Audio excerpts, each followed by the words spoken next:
come to the end of Galatians, and he's been talking about really hammering home the issue of justification this whole time, and really trying to address the misconceptions, the misunderstandings of the gospel.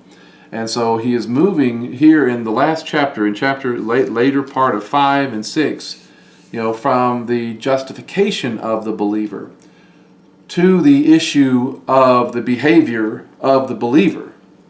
So from justification of the believer to the behavior of the justified.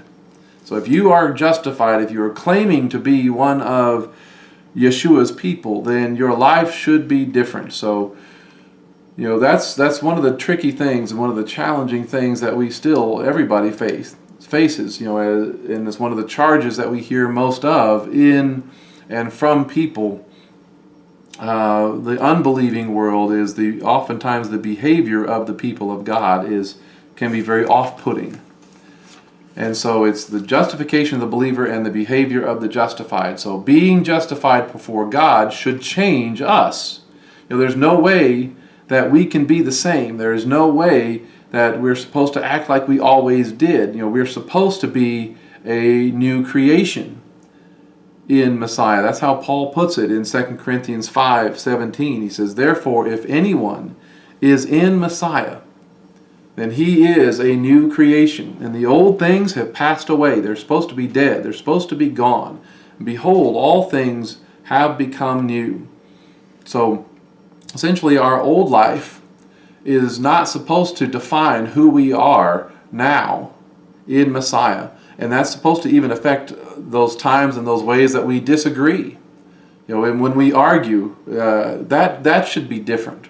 When we debate and have disagreements and one person interprets something this way and somebody else interprets it the other way, believers in Messiah shouldn't act like the politicians of our day in how we talk about each other.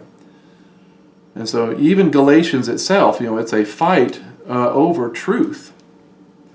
And it's a fight over the issue of justification and the inclusion of the Gentiles. And it sometimes got confrontational, as Paul talked about back in chapter 2, with that confrontation with Peter when he had come to Antioch. So yes, sometimes you have to confront things. We may not like it, but it's not the kind of confrontation, it's not the kind of argument or things that begin to tear the fellowship apart. Paul could have attacked and gone after Peter in such a way that they would not talk to each other again, and they would not want to fellowship with one another again. But that's not the tack that he took.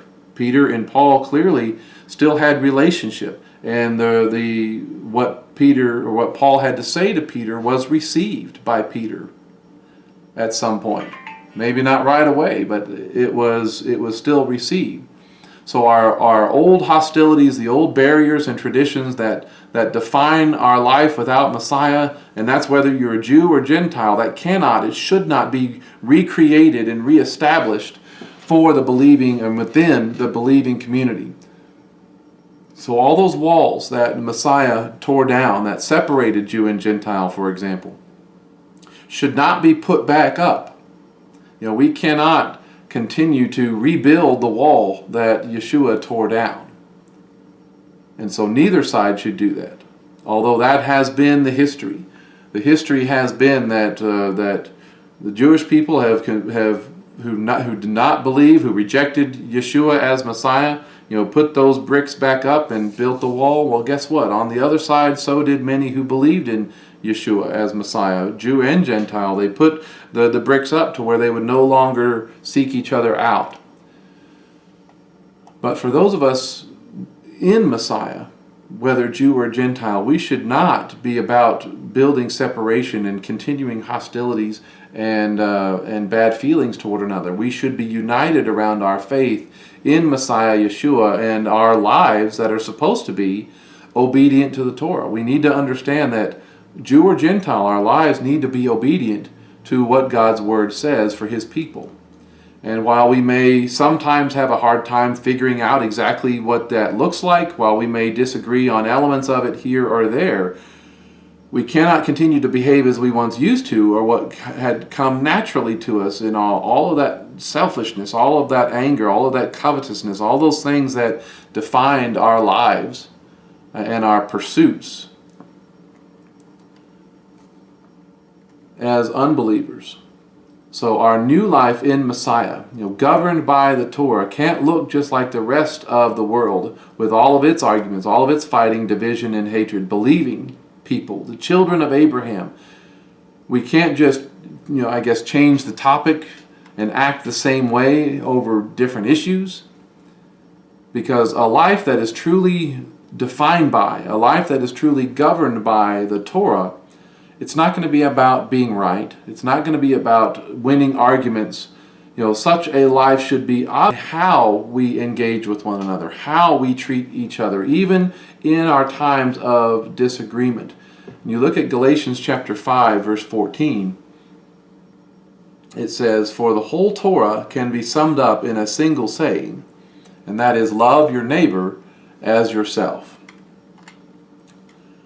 And so I understand I'm trying to finish the book in chapter 6, but I'm going back to verse 5 a little, or chapter 5 a little bit, because this is another one of those examples of how sometimes the chapter breaks, or the paragraph breaks, or how the Bible is arranged that you have that has the different section headings.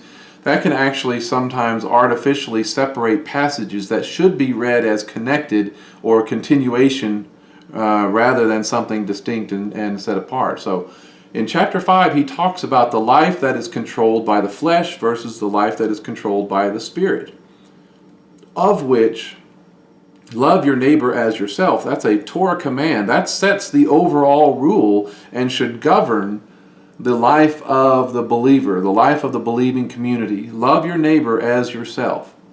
That's the overall rule.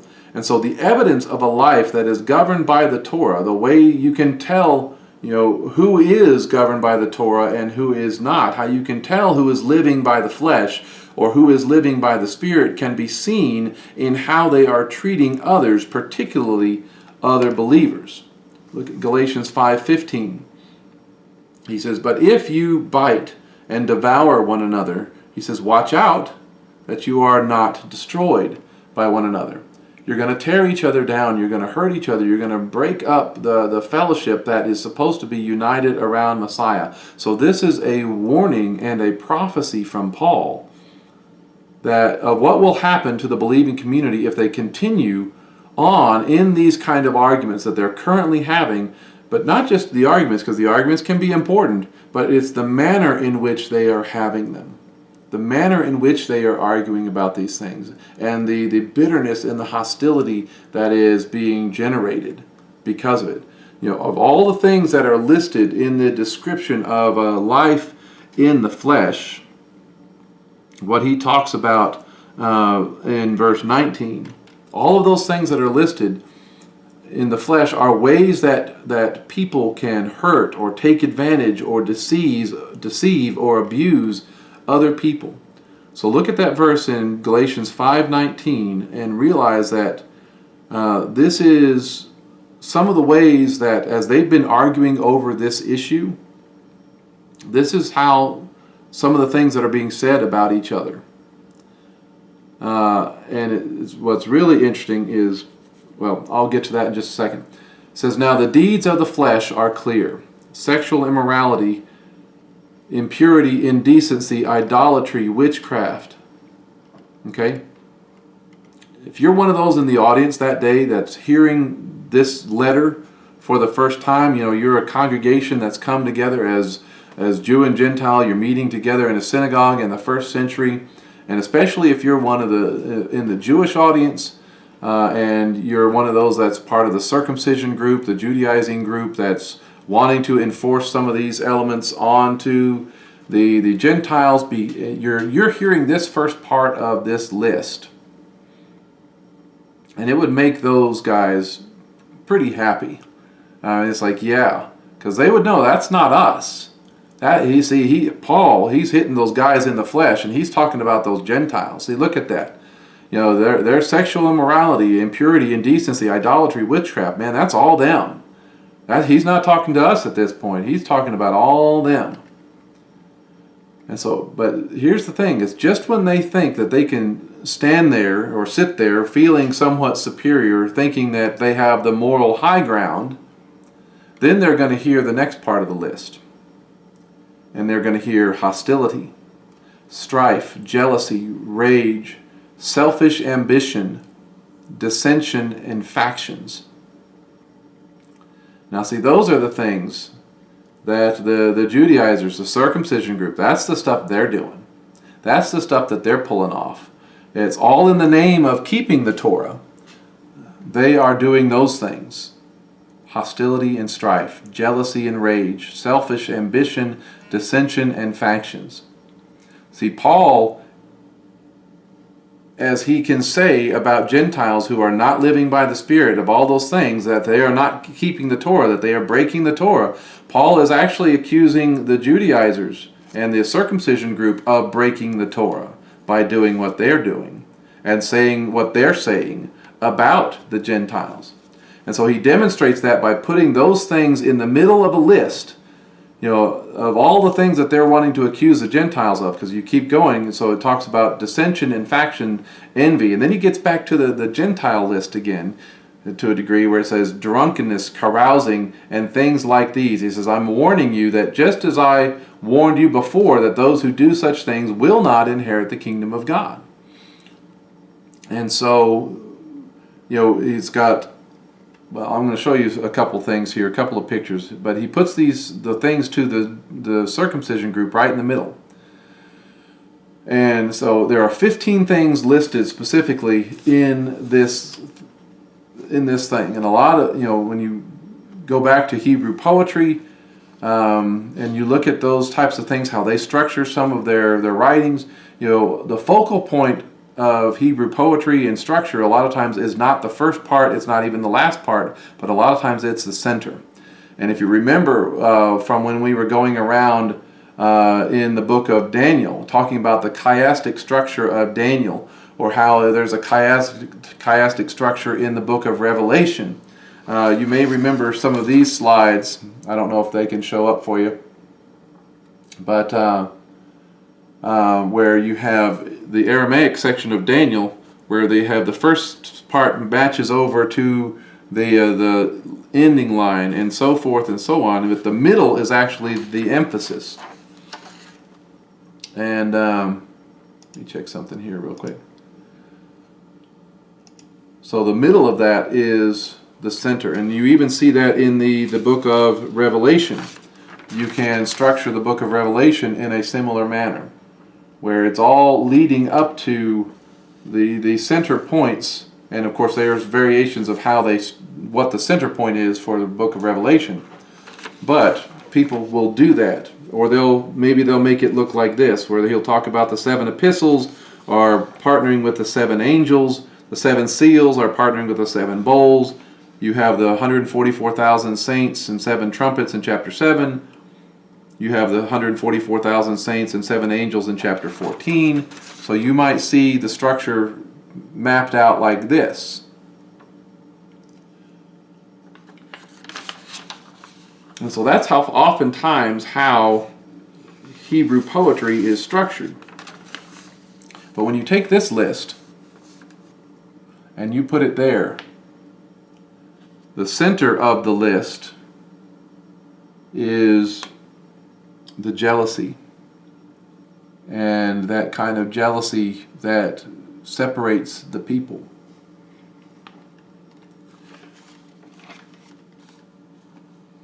So there are the Jews that are accusing the Gentiles of doing the things at the first and the last of the list. They're accusing the Gentiles of breaking these things here, what's supposed to be red, but printers apparently out of red ink. And it's this part here and this part here are about the Gentiles, but this part here in the middle is largely about the Jewish factions that are arguing about the justification. And basically what he's saying, they need to understand, the circumcision group needs to understand that just as the Gentiles have elements of their lives that may be breaking the Torah, things that need to change. There are things that they too are breaking the Torah by treating the Gentiles so badly. In other words, you claim to be a Torah keeper, and yet the example that you're giving these Gentiles, what they're seeing in you and from your life in the Torah, they're seeing only hostility. They're seeing only strife. They're seeing jealousy and rage toward themselves, toward them. They're seeing this selfish ambition because they want you to be, the Gentile to be on their side or in their group. They're seeing the circumcision group making and encouraging dissension and splitting people up and splitting fellowships up into factions. That's what the Gentiles are seeing you guys do. And see, this is the hard part for all of us in this. It's always so much easier to point the fault out in others and what they're doing wrong, and it's a lot harder to see what we're doing wrong. We always prefer or tend to justify ourselves. We justify our own actions, our own motives, and we can't see how what we're doing, or perhaps the way that we're doing it, can be just as wrong as whatever it is and whatever argument or battle that we're fighting. And so because of that reality, we are doing what verse 25 says. In chapter 5, he says, if we live, this is what we're supposed to do. If we live by the Ruach, let us also walk by the Ruach. If we say that we are going to be keeping the Torah, then we need to walk by it. We need to actually live it out. But when we cannot, or when we are unwilling to see our own faults, when we're unwilling to examine ourselves, when we've become so conceited or prideful or arrogant, we've actually become guilty of what happens in verse 26. So it starts out, if we live by the Ruach, with the Spirit, then let us also walk by the Ruach. Let us not become conceited, provoking one another or envying one another. Okay? That's the natural progression of things. That when we are unwilling or unable to see our own faults of our motives and stuff, we actually become conceited and we're provoking rather than helping. That's our attempts at correction, our attempts at warning or trying to steer onto the straight and narrow path, the attempts that we may help with each other or be with each other to encourage someone to keep elements of the Torah can actually be doing more harm than good. So in our sense of, I've got this figured out, or in this sense of superiority, or we think we have greater maturity, we have a greater experience or learning, we actually may be provoking the ones that we're trying to show and improve or instruct. We may be creating envy and the very things that our efforts are trying to destroy. When it looks at do not become conceited, it's talking about boastfulness. And the literal of it is glorying without reason, or you're actually you're eager for empty glory. You're trying to bring glory. You see glory in yourself when it's not really there. And it's talking about provocation. It's deliberately trying to call forth a reaction, and it's a negative type of thing. It's particularly irritation. That's what our conceit and attempts at correction will do. It'll be irritating and provoking. And when it talks about envy, that has connections to jealousy. It has connections to ill will and spite. That's the kind of connotations that are along with this word envy, is ill will and spite. You're actually creating animosity. And it also has the ideas with it of corruption and defilement. So you're actually making things more unclean rather than making them clean, which is really what people think they're trying to do. And so Paul then gives an example of how this works, how this happens, or what this looks like in practically speaking in the believing community. And again, the chapter break messes this up. It was harder to see it because there's a big, separation between the ending of 5 and ending of 6. There's a big number 6 there, and it makes it look like it's starting something new, but it's not. So this is a continuing thought. So chapter 6 opens up with saying, brothers and sisters, if someone is caught doing something wrong, you who are directed by the Ruach, who are directed by the Spirit, restore such a person in a spirit of gentleness, looking closely at yourself so that you are not tempted also. Now, so when you look at that word, doing something wrong, you think, what exactly does that mean? I find it interesting he doesn't use a stronger word. He doesn't use a word directly for sin, though it can include sin. But it's talking about trespass. It's talking about a lapse or a deviation. This can be something that is, it could be intentional error, but a lot of times it's the kind of unintentional things. Like, oh man, I didn't mean to step onto your property, kind of a thing. Literally, it means to fall beside or near something. If you're falling beside or near, beside what? It's that straight and that narrow path. If you've ever tried walking on a curbside, or you've tried walking on like a balance beam or something else like that, where you're having to balance a little bit and your foot slips off and you kind of stumble. Maybe you might even fall off the beam entirely or the sidewalk entirely, and you have to get yourself back on. It's that kind of thing. There is a straight and a narrow path, and you're getting off the path for whatever reason. It's going off track. Not necessarily intentionally, but it could be. And so you're doing something wrong, it's that kind of thing. It's a trespass or a lapse or a deviation. And when it talks about being caught, that one's also pretty interesting. Caught in doing something wrong. The connotations with that, we tend to think of caught as in you're caught in the act. If you're robbing a store, for example, you get caught by the police and you're still in the store, you still have the weapon, you still have all of the goods that you've tried to steal, you're getting caught. But that's not really what this is mostly about. This word can be that, but it's really talking about the context of anticipating these things in advance. Actually, before you want to go rob the store, and somebody is interceding in your life before you actually go there. Right, before they have the opportunity. And so it's like a stepping in the way. It's like a forestalling someone from doing that. So a caught doing something wrong can also be understood as when it looks like someone is getting off course. Is when it looks like someone's about to go down the wrong path. That's the kind of caught that it's talking about here. That when it looks like, when you see one of your brothers and sisters, they're not necessarily doing anything wrong yet, but it's like, I'm kind of worried about where they're going in their life at the moment. We should welcome that, right? We should want that in our brothers and sisters in Messiah.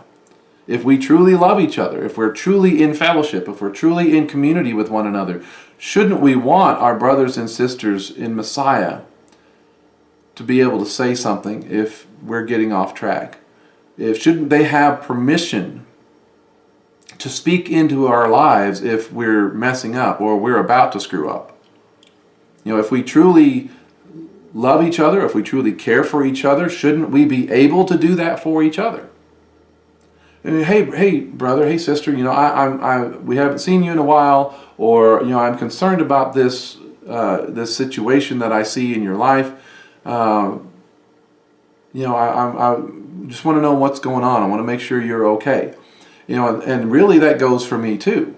Even as I'm a pastor, as I'm trying to do all this stuff here, I know I'm not infallible. My life is not perfect. I know I am capable of stepping onto the dangerous path. It's that straight and narrow. My foot can drop off of that every once in a while. And so think about it like this. If you are walking or running toward a cliff, when do you want someone to cry out their warning? Do you want them to wait until the last possible second, when you've got one step left before you're going over the edge, or your foot is already going over the edge, and it's like, I'm not going to say anything until they're actually doing something? Or would you rather them speak a warning while there's still time to adjust, before you actually get to the edge of the cliff? Right? That's what this is talking about, because doing so is a demonstration of love when you're willing to speak to them even before they get there. You anticipate it, you see it happening, you see it coming, and it's like, man, I've seen people go down that road before. Let me just check on them and see what is going on.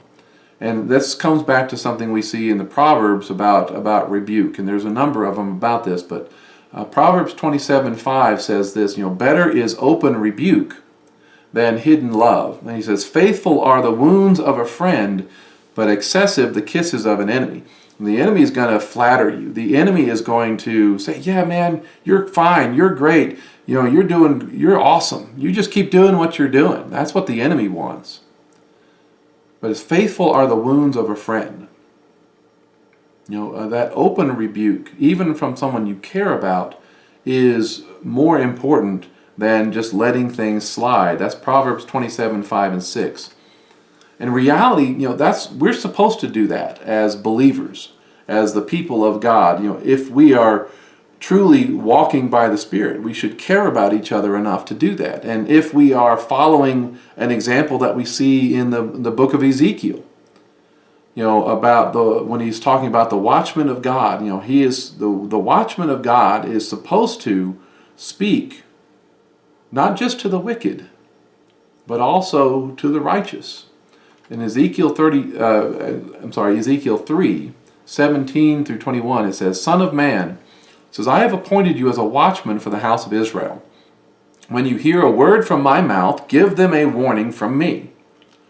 When I say to the wicked, you will surely die, and you do not warn him or speak to warn the wicked of his wicked way, to save his life, that wicked person will die in his iniquity, but I will require his blood from your hand.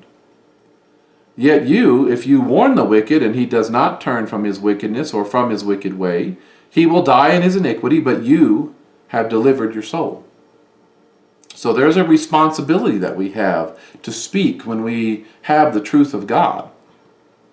Then it says in verse 20, when a righteous person turns from his righteousness and acts perversely, I will lay a stumbling block before him, and he will die.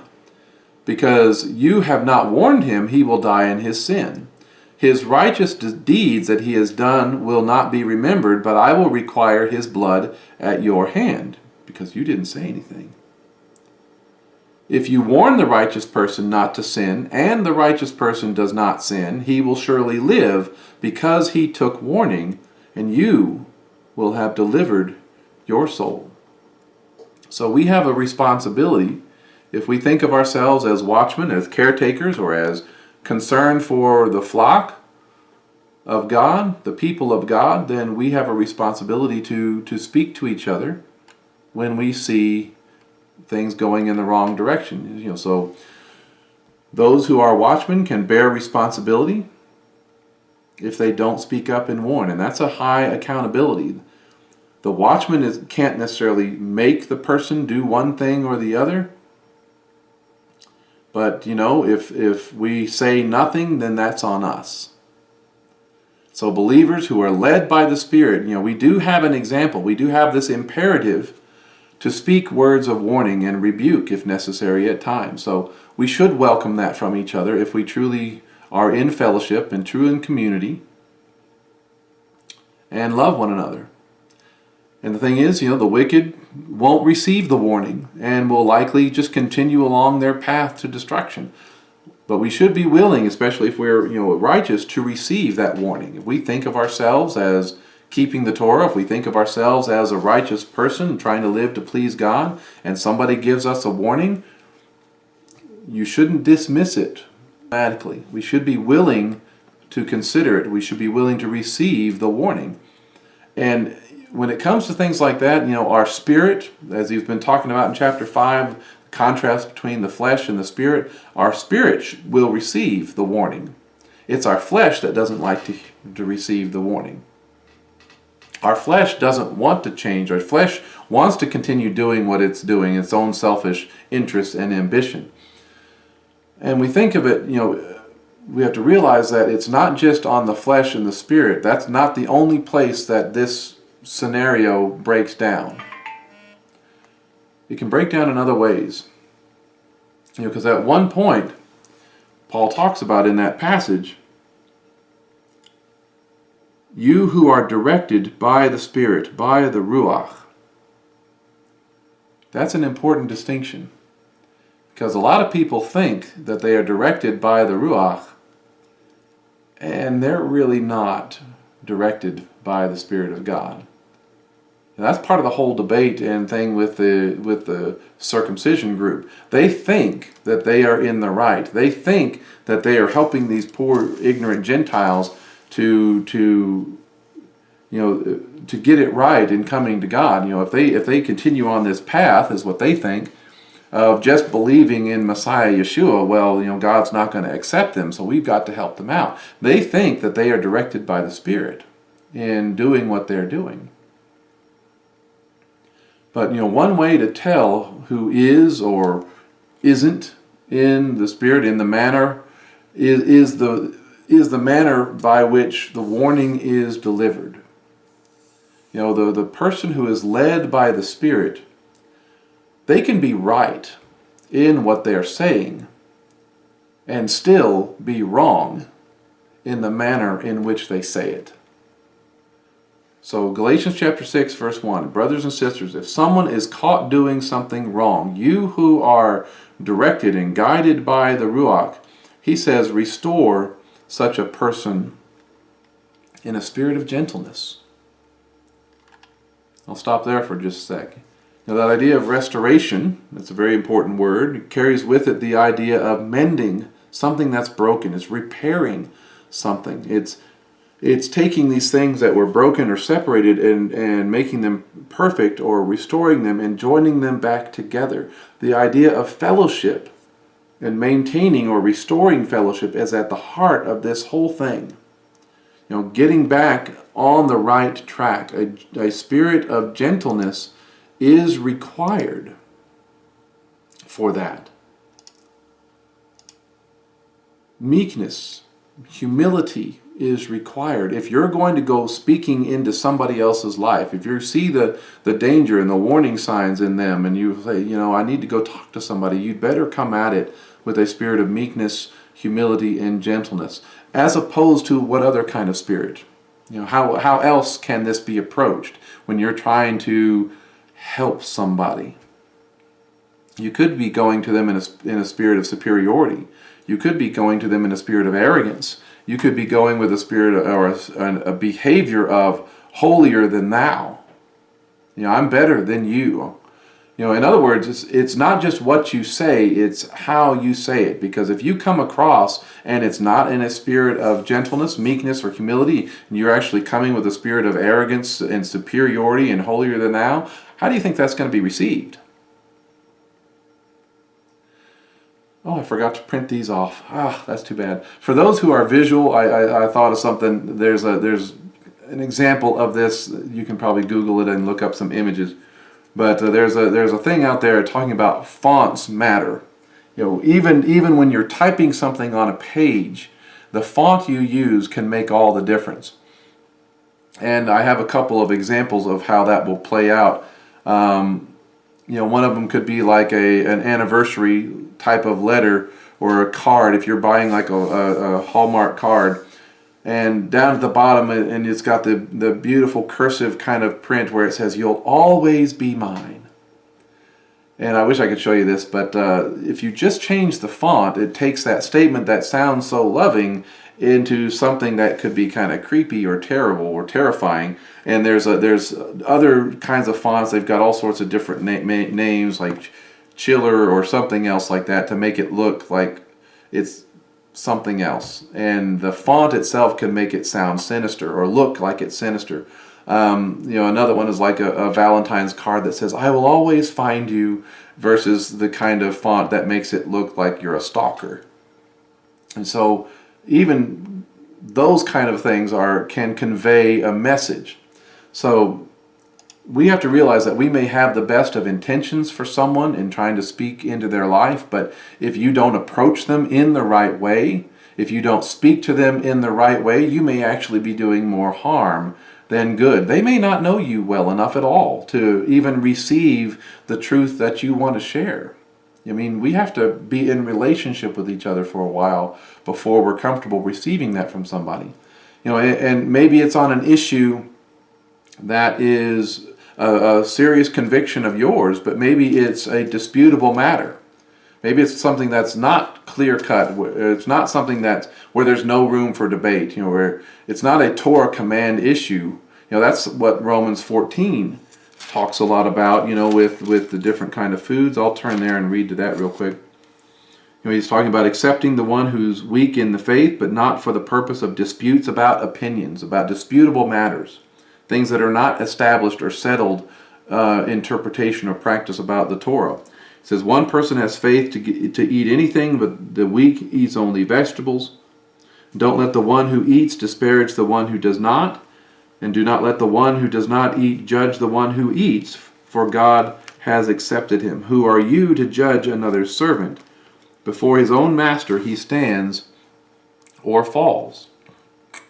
So we must speak with gentleness and patience, not with a spirit that will engender bitterness, rejection, or the breaking of fellowship. And if you're one of those and you try to speak into other people's lives all the time, and it does nothing but upset people or irritate people or cause them to break fellowship, then maybe you need to stop speaking into other people's lives, because you're doing more harm than good. So, and if you are truly led by the Spirit, here's the other kicker on all of this. If you're going to speak into somebody else's life a word of warning or correction, and you're truly led by the Spirit of God, then you've also got to be examining yourself very carefully for situations in your own life that may even discredit you, or you may be stepping into something that's a temptation for you to get off the path. That's the warning that Paul gives to those who think that they're helping. He says, brothers and sisters, if someone is caught doing something wrong, you who are directed by the Ruach, restore such a person in a spirit of gentleness, looking closely at yourself, so you are not tempted also. So if you're going to speak and you're going to try to reach into somebody else's life, and you're hopefully doing it for all the right reasons, but you might be doing it in the wrong manner, you also have to be prepared to have your life examined, because if you're not going to examine it yourself, if you're not going to address those issues yourself before you open your mouth, the other person will do it for you. Be prepared to have your life examined and corrected by the one that you're seeking to correct, because that's the way it works. You want to correct this in me when I see what's in you. In other words, be sure to remove the plank from your own eye before you try to remove the speck in your brother's eye, because nobody wants to receive correction from a pretender. If your life is a mess, and you're falling on your face as far as keeping the Torah on a bunch of other issues, then somebody is not going to receive a word of correction from you. But see, everybody in the community needs to know that we do have some responsibilities to each other. We do have that need to speak into each other's lives. I mean, that is part of the Torah. That is part of how we are in community with one another. Galatians chapter 6 verse 2 says, bear one another's burdens. And in this way, you fulfill the Torah of Messiah. I mean, that's supposed to be. We're supposed to help each other in our times of need, in our times of struggle and hardship. We're supposed to bear one another's burdens. And that is what he's directing us toward. But here again, just in case you think Paul, he doesn't mean me. I've got my ducks in a row. Just so you think that Paul wasn't, if you think he was not talking about you, he says this again, verse 3, "For if anyone thinks he is something when he is nothing, he is fooling himself." In other words, you may be thinking they haven't got their life together, but guess what? There's some things that you don't either. He says, "Rather let each one examine his own work, then he will have pride in himself alone and not in comparison to anyone else, for each one will carry his own load." See, here's the balance that's hard for any congregation to achieve. Those who would want to give a correction, don't think so highly of yourself that you think that you are infallible. And those who would reject a correction, don't think so highly of yourself that you think you're above correction. That's the tricky balance. You're not infallible on one side, you're not above correction on the other. They're both kind of in the same boat. See, ultimately we have to realize that the standard that we are judged by is not another person. It's not their convictions or understandings. The standard by which we are going to be evaluated by is Messiah Yeshua, the living Word. And then where you are evaluated by the living Word, you're also evaluated by the Torah, the written Word. We're not measured by or in comparison to another believer. Let each one examine his own work. Then he will have pride in himself alone. See, God will not judge us by their convictions on matters of Torah. We may have different convictions exactly how a particular idea or concept or verse is to be walked out. What they think or what the other person may think are violations of the Torah, you may not think that Yeshua was having a lot of those kind of debates with the Pharisees who kept insisting that he was breaking the Shabbat, and he's like, no, I'm not. But what they think are violations of the Torah, that's not the issue of what somebody else thinks. What the issue of what we are judged by is what he thinks, what Yeshua thinks is a violation of the Torah. And guess what? If he's going to examine us and he's going to find fault, he's going to find fault in all of us. Because we've all fallen short of the glory of God. We all need to be willing to receive correction and rebuke, which is why we must all have our sin covered and atoned for by the blood of the Lamb. And so on one hand, this is what's so amazing. The verse 5 says each one must carry his own load, and yet the verse very previously to that says bear one another's burdens. So on one hand, we are to bear one another's burdens and help each other through this life. But we also have to realize that each person is going to be ultimately responsible for their own load and how we as an individual respond to our sin and how we respond to correction and rebuke. Right? Even though we are supposed to help each other, we're supposed to help each other out, bear each other's burdens, at the same time, what they do or what they say isn't going to be what defines us as an individual. This kind of reminds me of that discussion of that Yeshua has with Peter at the end of the book of John. In John chapter 21, verse 20, Peter, he's having this conversation, he's being restored to service, where Yeshua is asking him, "Hey, Peter, do you love me?" That whole conversation. It says, Peter, turning around, sees the disciple following. This was the one whom Yeshua loved, who also had reclined against Yeshua's chest at the Seder meal and said, "Master, who is the one who is betraying you?" Seeing him, Peter said to Yeshua, "Lord, what about him?" And he's pointing back at John. And Yeshua said to him, "If I want him to remain until I come, what is that to you? You must follow me." So it connects to that idea of each one is going to carry his own load. Peter, you're worried about John, but you need to worry about you.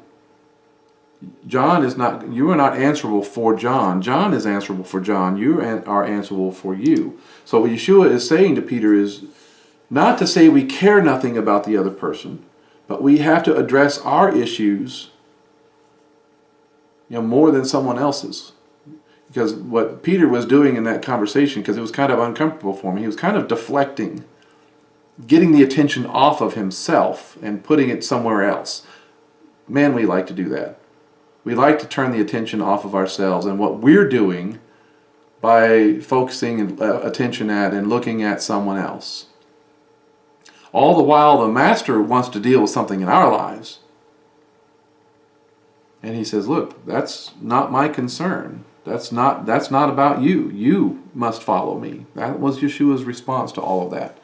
So then Paul goes on in the behavior of the justified. In chapter 6, verse 6, he says, let the one who is taught the word share all good things with his teacher. But do not be deceived, God is not mocked. For whatever a man sows, that he shall also reap. For the one who sows in the flesh will reap corruption from the flesh, but the one who sows in the Ruach will reap from the Ruach eternal life. We should be willing to receive correction and rebuke, and seek blessing for those who bring it. If we are really in the Spirit and someone corrects us, we should be thankful for that. Even when we don't always like the fact that they're doing it or speaking it. Because none of us like being corrected. We don't always recognize the danger that we're in. We don't always recognize that we're going off the path. We all think we know how to get there. We all don't like asking for directions. But we should be willing to thank and bless those whom God is using along the way to get us back on the right path. Because God is always going to be able to hold both the one who rebukes and the one who is rebuked. He's going to hold both of them accountable. So if you are sowing arrogance and discord in the way you rebuke somebody, if you think you're trying to fix them because they're just bad or whatever else is like how the attitude of the Judaizers and the circumcision group, God's going to hold you accountable and you're going to reap from that. But if you reject that kind of correction, even one that's done rightly by the Spirit, guess what? And you just ignore it and you just keep going, you're going to reap that too. The one who is supposed to be rebuked and altered course. But he says the one who sows correction in the Spirit will hopefully see the fruit of that. The one who receives right rebuke will also hopefully will receive God's blessing. It goes back to something that James says, or Jacob, his real name, in chapter 5, verse 19. He says, my brothers and sisters, if any among you strays from the truth, right? And that's all going to happen at some point to some of us, at some point. And someone turns him back. That's an important thing. We've got to be willing to try to turn each other back. Let him know that the one who turns a sinner from the error of his way shall save a soul from death and cover a multitude of sins. This is supposed to be a big deal. This is supposed to be something important, that we look out for each other and try to turn each other. But even though this can be a hard and difficult balance, even though we can be misunderstood, poorly received, or rejected, even if we're doing everything right, we should still strive to be led by the Spirit. We should still love and care for each other so much that we're concerned about the direction that we see somebody going, even if it may be hazardous to try to speak it, because we fear that rejection or that division or that strife. And even when we are corrected, even if someone comes to us and tells us something and we still think we're fine, and we don't necessarily agree or see it the same way as that person, or we think we see the wrong in the other person, does that mean that, we should just write them off and break fellowship with those who are really trying to help? That's not the way it's supposed to go either. So this is a delicate balance. We should try to remain in fellowship with those who together we love Messiah. Chapter 6, verse 9 says, "So let us not lose heart in doing good." These are the hard parts of fellowship. These are the difficult parts that can divide people. He says, look, we shouldn't give up on that. We shouldn't lose heart in doing good, for in due time we will reap if we don't give up. We should continue to try to look out for each other in the right spirit. We should be willing to receive correction in the right spirit. It says, "Therefore, whenever we have an opportunity, let us do good toward all, especially those who belong to the household of faith." Seeking correction and helping somebody who may be straying a little bit, that's doing good for that person. It says, then Paul, when you get to that, we should be especially doing good towards those who belong to the household of faith. That's an important concept, because we are all children of who? Both Jew and Gentile are children of Abraham by faith. He's been using a scribe this whole time in the letter to write down his words, and so he then finishes the book, starting in verse 11, in his own hand. And he must have bad handwriting, because he writes pretty large. But he wants to readdress, he wants to go back and kind of summarize what's been going on, what he's been talking about this whole time, and especially even the motives of those who are in the circumcision group, who are in the wrong that he's been addressing. He says, "Notice the large letters I am writing to you with my own hand." And he says in verse 12, "Those wanting to look good outwardly are trying to force you to be circumcised. Only so they will not be persecuted for the cross of Messiah." So those who are misunderstanding the gospel, who are trying to make the Gentiles start over at the beginning and convert to Judaism, be circumcised, have appearance and public opinion as their goal. They want to be still in good graces with the Jewish population. They don't want to face any type of accusation about Messiah, any of those things. They want to, so much so that they're actually minimizing what Yeshua did on the cross. They're actually diminishing his work and his sacrifice and his resurrection so they can avoid conflict with the others. They don't want all that attention. They don't want that criticism when they stand firmly in the name of Yeshua. That's the problem.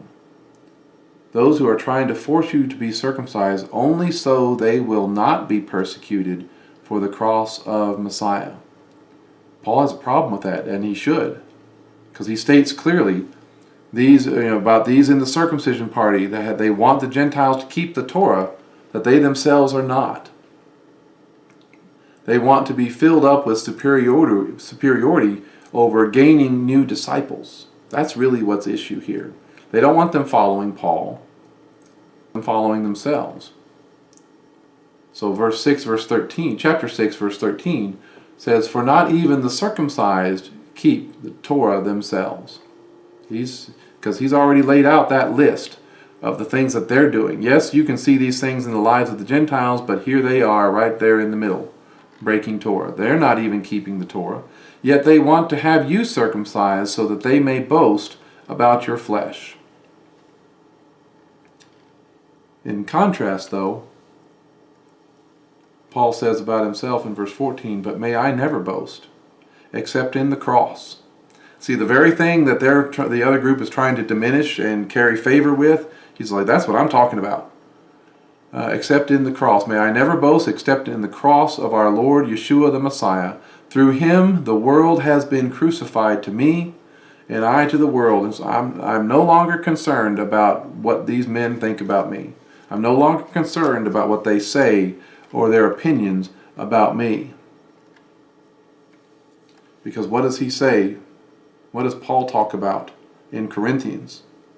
He's standing on the accomplished work of Messiah Yeshua on the cross, which is the stumbling block for the Jews and it's foolishness for the Gentiles. I'm going to get criticism by talking about this from both sides. And you know what? That's not going to keep me quiet. See, that's where each of us should make our stand. That's where each of us should never compromise. That is the cross of Yeshua the Messiah. That is what is the defining issue of our justification. And in summary of that, it's justification. That's needed. That's necessary, both for the circumcised and the uncircumcised. He says that in the next verse. He says, "For neither circumcision nor uncircumcision means anything, but only the new creation." Only that redemption, only that being justified and being a new creation. He says, "Now as many as live by this rule, then shalom and mercy, peace and mercy on them and on the Israel of God." We both, Jew and Gentile, come to be justified before God, not because of our heritage, not because of our background, not by keeping the Torah, not by starting over. We come to be justified before God by believing in the promises of redemption, that redemptive plan of God, the gospel of God that was presented to Abraham, he talks about. See, that's the source of our peace. That's the source of our fellowship. That's the reconciliation between Jew and Gentile. And together, when we are united around Messiah, together we are the Israel of God. Together we are that family, that household of God. We are together co-heirs with Christ. And we are inheritors of the promise. So verse 17 and 18 closes out the book. It says, "From now on, let no one make trouble for me." It's like, guys, let's not have this as an issue again. "For I bear on my body the scars of Yeshua." So, I've been through enough battles. I've had enough accusations. If anybody doubts where he's been as far as Paul, if anybody doubts his commitment to the cause, he's like, "Next time I see you, I'll show you." So we've argued about this long enough. And then he says, "The grace of our Lord Yeshua the Messiah be with your spirit, brothers and sisters. Amen." And so that's what he closes out with. And that's a powerful place to finish. Because Paul is trying to make sure that this community, this fellowship of Jew and Gentile, doesn't get divided or split up because of false teaching or because of superiority, but because of, if anything is going to separate them, it should be the cross of Messiah, and that's going to separate them from everybody else and make them a greater and greater close-knit family. That's what it's supposed to be. That's what he is calling them for. It's like, you guys shouldn't be dividing up among yourselves. You should be united around Messiah. And so that's the end of Galatians. I hope that all made sense. We always go to some Sabbath verses, just reminders of where we've been as Gentiles and what we have been brought into, the household of God. This is Ephesians chapter 2, verse 12. It says, "At that time you were separate from Messiah, excluded from the commonwealth of Israel, and strangers to the covenants of promise, having no hope and without God in the world." That's where Gentiles, where we were. Verse 13 says, "But now, in Messiah Yeshua, you who once were far off have been brought near by the blood of Messiah." Verse 19 goes on and says, "So then you are no longer strangers and foreigners, but you are fellow citizens with God's people and members of God's household." We're all in the same family. We're all in this together. It says, "You have been built on the foundation made up of the emissaries and prophets, with Messiah Yeshua himself being the cornerstone." And so I just hope and pray that all of you, as we have come through the book of Galatians, I hope it makes a lot more sense for you. I hope that we can understand the arguments and the debates and what is really at stake in the justification of the Gentiles and what that means, the miracle of what that is in bringing us in, and how we're still trying to figure out some of these things, even to this day.